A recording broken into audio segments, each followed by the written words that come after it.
હવે આપણી રણનીતિ શું હોઈ શકે? પાર્ટ એ અને પાર્ટ બી એવી રીતના આપણી પાસે બે ભાગ છે. પાર્ટ એ આપણી પાસે 80 માર્ક્સનું છે, પાર્ટ બી છે એ આપણી પાસે 120 માર્ક્સનું છે પોલીસ કોન્સ્ટેબલ માટે. તો એમાં સવારે આપણે 8 થી લઈને બપોરના 3 વાગ્યા સુધીનો સમય છે એ પાર્ટ એને ફાળવીએ, અને બપોરે 3 વાગ્યાથી લઈ અને રાત્રે 10 વાગ્યા સુધીનો સમય છે પાર્ટ બી ને ફાળવીએ. એટલે બંનેમાં સેમ સરખો સમય આવી જશે.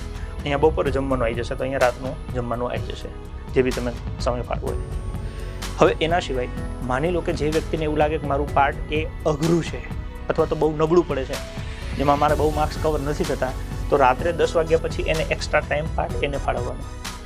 કોઈ વ્યક્તિને એવું થાય કે પાર્ટ એ મારું બહુ સ્મૂથ છે, હું આરામથી એમાં માર્ક્સ કવર કરી શકું, પણ મારાથી બીમાં ભેગું થતું નથી, તો રાત્રે 10 વાગ્યા પછીનો ટાઈમ તમે 11, 12, 1, 2 જે બી 4 કલાક 2 કલાક ફાળવવા માગો એ પાર્ટને ફાળવી શકો છો.